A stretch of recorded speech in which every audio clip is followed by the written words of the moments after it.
today. Jana Rico from Shimatsu Schweiz GmbH received her PhD in pharmacology,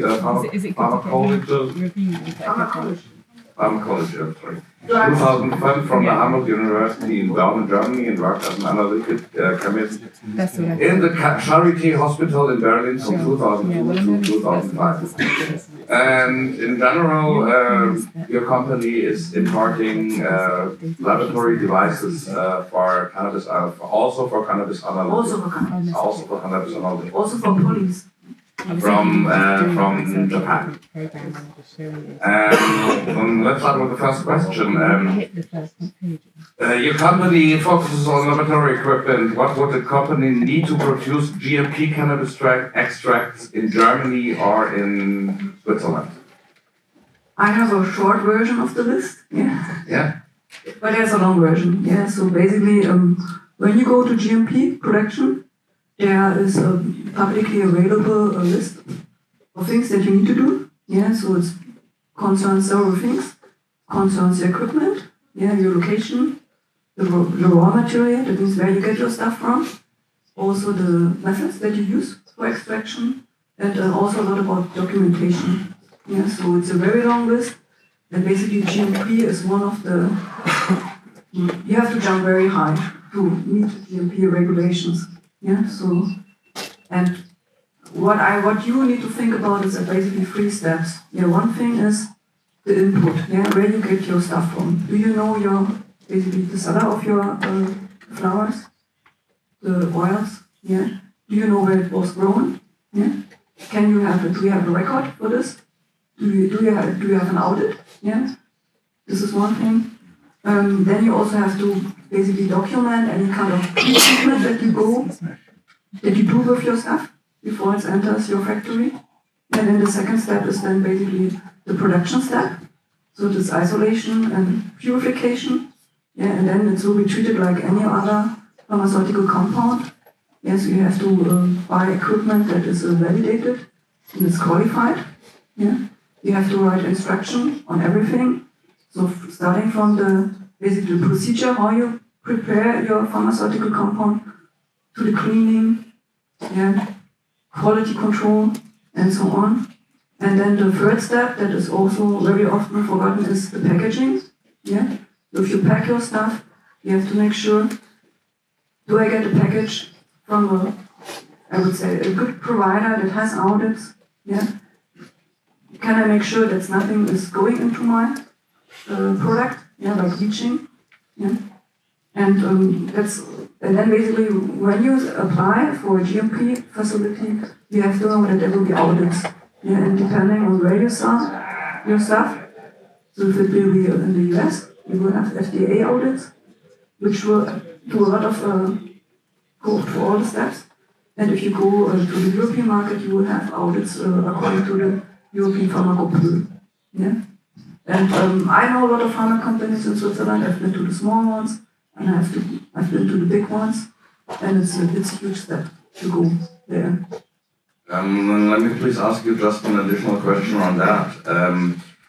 In Germany, for example, if I compare the situation to Switzerland, in Germany there is a need for GMP because we have certified medical cannabis products in the pharmacy.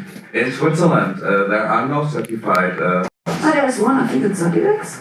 There's one. Yeah, but this is produced by Bayer or by Almiral, which is and they have their own laboratories. Let me please.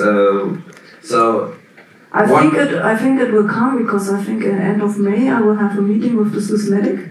Yeah, I think it's an agency in Switzerland, and they will try to get kind of rules on how you should produce your stuff and also how you do the quality control on your stuff. Yeah, so this will be a meeting in the end of May or beginning of June, where we will talk and they will basically tell us what we need to do. Yeah. We can spread this news to our customers, and we can also, for example, make sure that they have basically validated methods where they do the quality assurance. So far in Switzerland, cannabis, CBD cannabis is grown as an agricultural product. which companies in Switzerland specifically do have the need for the GMP production? Who is requesting GMP production in Switzerland when it comes to cannabis? I have, we have some dealers, I would say the Großhändler. Yeah? Wholesalers? Wholesalers, which basically will provide the input material to the facilities. Yeah? And basically, since the GMP process starts with the input, yeah, they have to follow rules. Yeah? That means basically what I'm doing now is making a validating method where you can, for example, check the quality of the input material. And then, my recommendation, if you really want to go into GMP production, yeah, you have to partner up with somebody that knows the stuff. So, for example, somebody that is a consultant certified with Smith Medic, or you find a company that has a GMP license, yeah, making your stuff. And then you have only to take care about your input, yeah, and then find another, for example, another company that does the packaging for you. Yeah, that's the quickest way, basically. And my last question on this topic: which will be we're talking about extraction products. Yes. So, for which purpose can the product then be licensed in Switzerland as long as there is no medical law for cannabis? It's a recreational. Yeah. So it's now licensed as recreational product. So basically, the only limit that you have to test is the THC content, the total THC. But there's no limit how much CBD you should have in your packaging, or in oil and the extract. So basically, you can sell olive oil without any kind of CBD, as long as your THC content is below 1%. Yeah. And so what I have now is basically people measuring the THC content plus additionally nicotine to avoid the taxation. Yeah, because in Switzerland, if you don't test for nicotine, you have to pay an extra tax for the tobacco products. Yeah? Okay, thank you very much. And I think I'm going to Guido now. Guido Wies, he is since 1998, Guido has been passionate about hemp and CBD hemp extraction too. And today at his company, he raises them to the rank of art. Extractor consulting for different companies, genetics expert working with the best breeders. At the end of 2016, he created VP Labs with his partner and friend Kevin Purcell. VP Labs specializes in the research and distribution on CBD, hemp, and derivatives. And Guido, you're really passionate about extraction. And the basis of any extraction in Switzerland is hemp with less than 1% THC. If you produce CBD extracts, the THC concentration may become higher. Is that true? That's true, yeah. Hi everyone. The first easier step to make that convenient, you can just mix it, like just say before, with oil or with a solvent, and then you keep it below 1.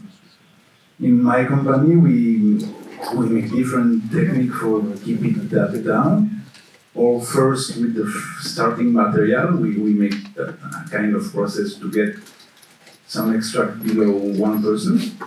We can also do it during the extraction with a CO2 system. For example, you can just take out the CBD, that's it. And also post-extraction, we have different techniques by distillation, by selective recrystallization, and every time we go below. So, is this one thing what you would consider as a pillar of extraction? This, or of your specific Swiss extraction you're doing here?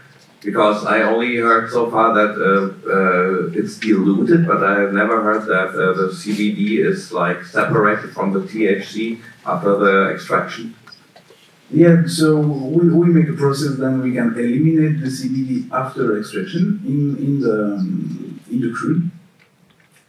But that's a very complex pressure, solvent, heat, different kind of thing. And then, yeah, we can. But the most important thing in extraction for us is the security first. security, then good knowledge of the material, and then good starting material. And I come back to your company later on. Let me introduce Vincent before, because we're really short on time.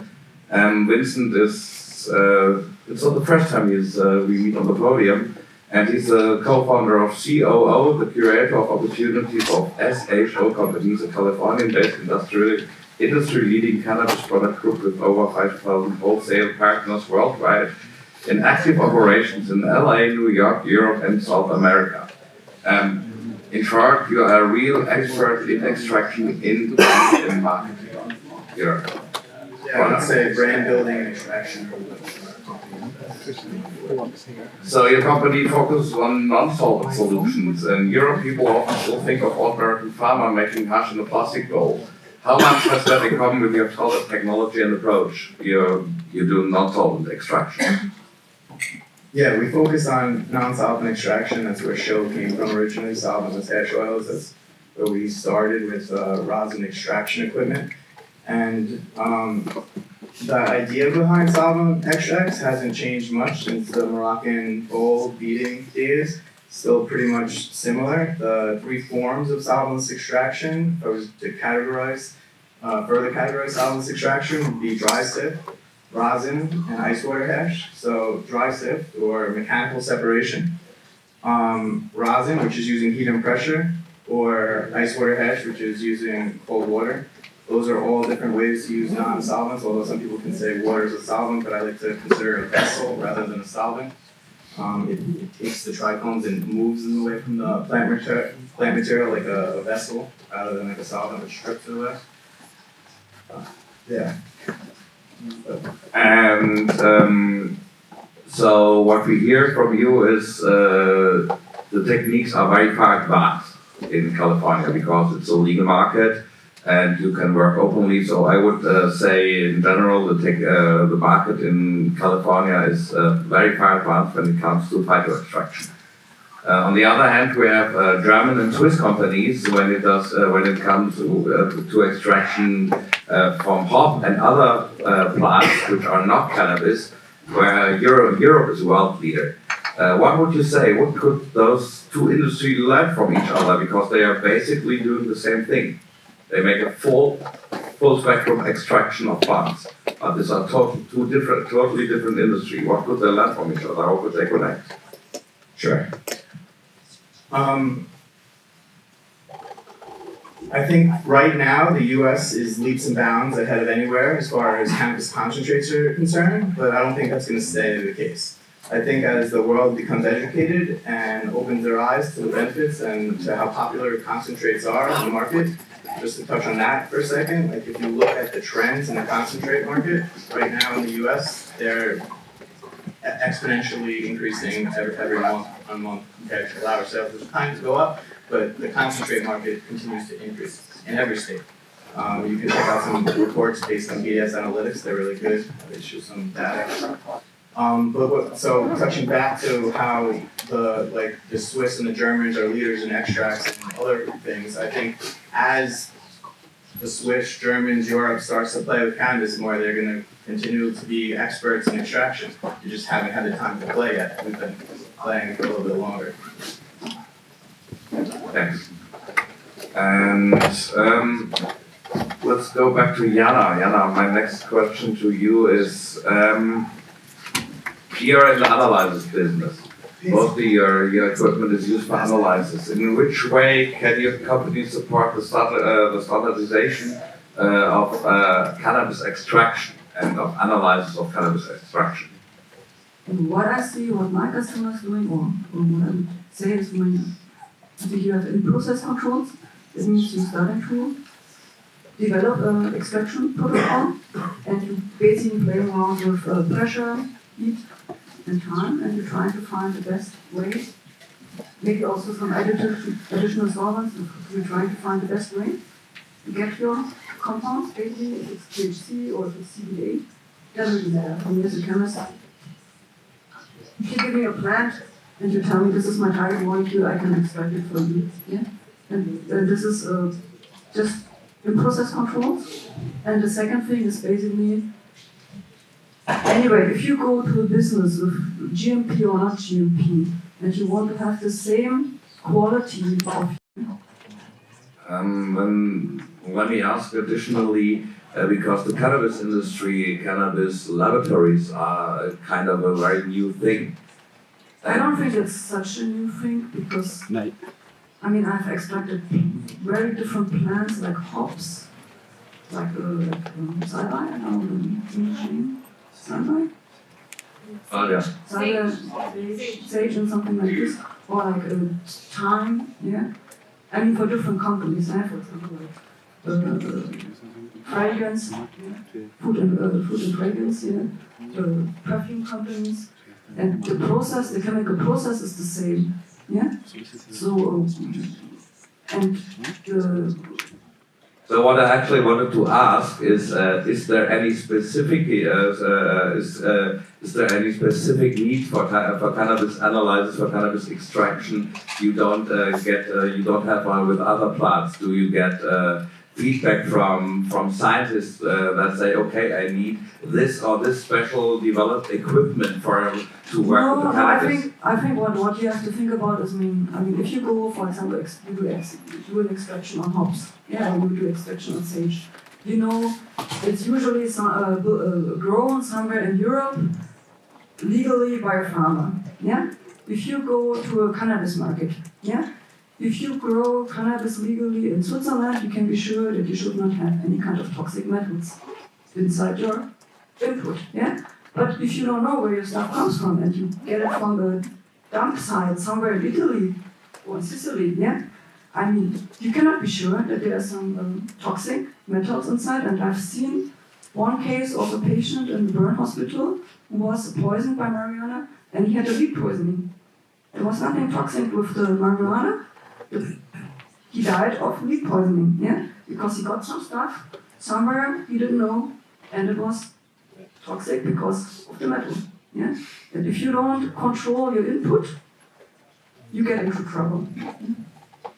Okay, controlling input is my next is my keyword for Guido. We're talking about cannabinoids, THC, CBD all the time. But what about terpenes? Can you also extract terpenes? Can you standardize terpenes, Guido? Is there any demand on flavor hunting?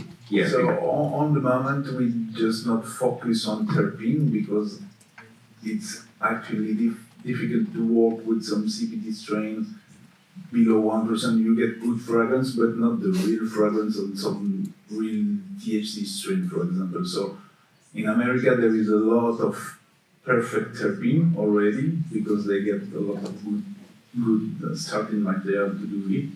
We make terpene by distillation from the extract in our company, and we make a good terpene, but it's exclusively from CBD plant, and we mix different kind of plant to make a.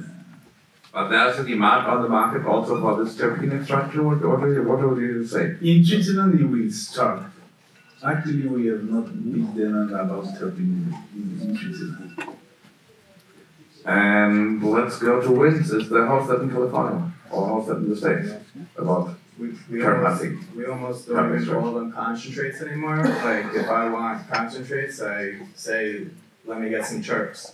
So terpenes have become one of the hottest keywords there is in cannabis in California right now. The flavor, the aroma, and the feelings that the terp profile contributes is huge. So up here right now, we're talking a lot about CBD isolate, distillate. Those are concentrates for sure, but that's not a concentrate when I define a concentrate in the market of selling concentrates.